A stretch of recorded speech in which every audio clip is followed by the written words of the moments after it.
Hello, hello, hello. Hello, my friends. Welcome back to my channel. Today I'm sharing another layout for Coco Vanilla Studios, and again I'm using the No Limits collection. This is their most recent collection, and it's more geared towards boys, or a more masculine collection. And so I started with a white piece of cardstock. I just used the color block, just white cardstock. I don't remember if it's 80 or 120 pound. I want to say 80. I want to say it's 80. But I matted it with that yellow paper from the collection, and that one there is called Latitude.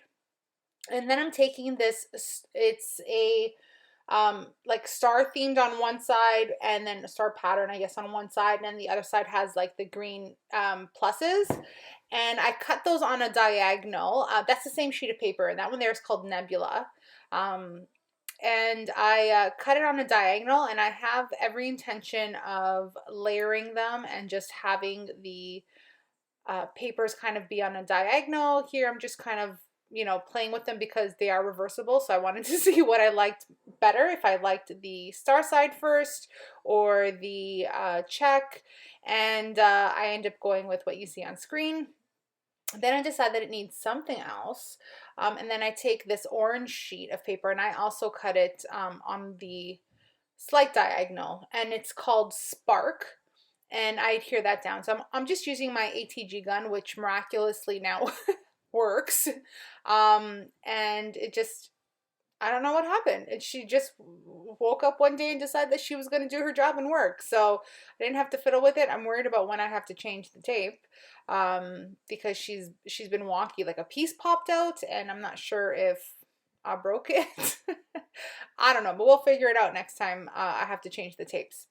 So I'm scrapbooking this adorable picture of my nephew. This was from, I think, the beginning of quarantine, when we were all not allowed to see family. Well, this here in Canada anyway. We weren't allowed to visit, and you weren't allowed to mix family households, and yeah. So this is from then. We were outside here, and I just said, hey, Gabriel, look at Zia. And he looked at me and gave me this most adorable smirk, and I just snapped a picture.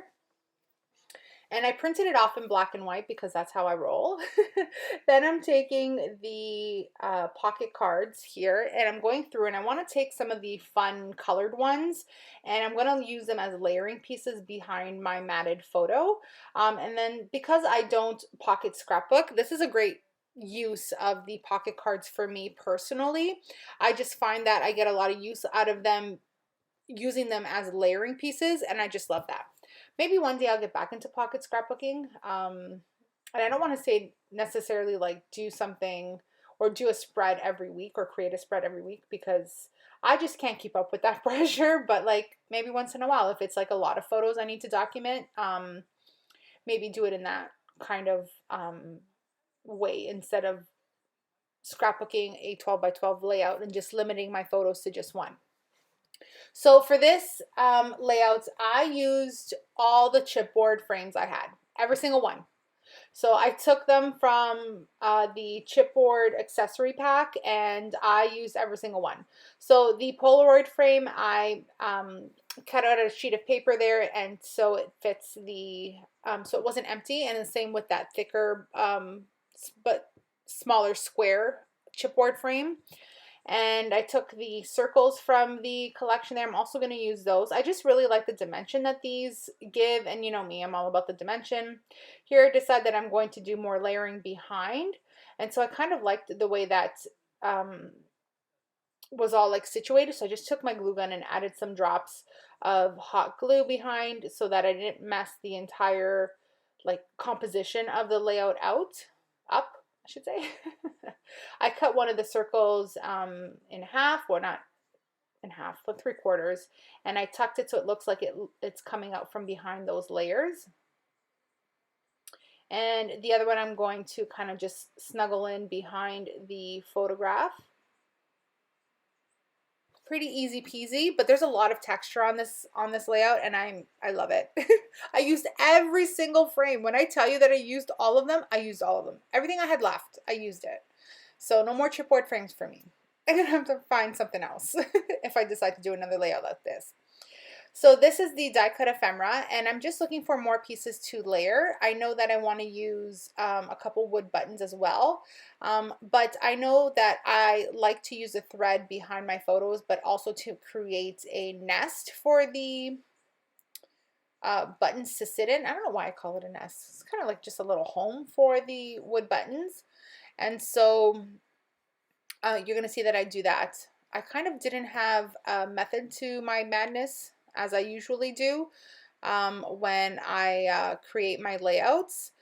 I just kind of went with the flow. I jump around from the title to doing more layering with the ephemera to kind of figuring out my title, and I use the die cut titles to spell out "Hey there, kid." And I like it. I like how fun and, you know, different it is. Hey there, kid, you know? And so that's my nephew there. And I call everybody kid anyway. My husband is hey kid, or, you know, so it's a term of endearment for me personally. So I thought that those words were perfect for a title.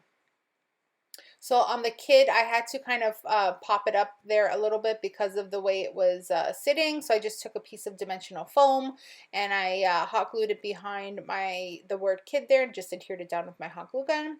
Now I am here taking some more thread, and I'm going to create the nests for the wood buttons to sit in. I have a lot of negative space with this layout because of the frames, and they're open, right? So I fill a lot of that open space with the metallic gold thread. So I think that's a good compromise design-wise for me. So I take that one of the larger wood buttons, and I'm also going to take, I think, we'll see here. I think it's 2 large ones and a small one. Could be wrong though. So I just wrap the thread around my fingers and just kind of, you know, adhere it down with the hot glue, and it stays in place. I haven't had any concerns or any issues with it unraveling once they're in my albums. You know, they pretty much stay put. Now this is where I go back and forth with that corner. You know, I want to put something there. I just can't figure out what I want to put there. I kind of want to put a layered piece, like make my own layered piece, but I don't end up doing that. Then I realized that my top right-hand corner needed some anchoring as well. So I just cut papers from the, I just cut some sheets. Let's start over again. I cut some, what did I cut? Strips. That is the word that I'm looking for. Wow, I just had a brain fart there. I just cut some strips from the Nebula sheet, and they correspond perfectly because I've already used them in on my layout so far. And I'm going to take some of the stars from the collection. I just really do adore these stars. I really think that they're fun and whimsical, but so masculine at the same time. And I'm just going to create like a visual triangle now. I feel like this is very flattering on layouts. It's also, you know, part of design. And so I try to kind of, that's really one of the only rules I follow with scrapbooking, is I kind of try to make visual triangles. It doesn't always work out for me, and sometimes layouts don't, you know, you can't do it with every layout, but for the most part I try. That's the only like rule I really follow. Everything else is just, I fly by the seat of my pants. I love the arrows too in this collection. So the stars are my favorite. I have a thing for stars. I have a thing for the moon. And so I love that this collection has so many stars. There's some chipboard stars, there's die cut ephemera stars, there's accessory sticker, accessory sticker stars. I'm taking my Heidi Swapp Color Shine in gold. Guys, I'm almost finished this bottle. I don't know what I'm going to do after it's done. I need to find some type of replacement. And I'm just splattering some gold paint. I hope you guys enjoyed my video. There is my layout in its entirety. Thank you guys so much for joining me. I'm going to leave the links to the Coco Vanilla Studio blog, their Facebook group, their website, all in the description box below. So have a look there and give them a follow if you're already not. And I thank you guys so much for watching. Take care. We'll see you in the next video. Bye.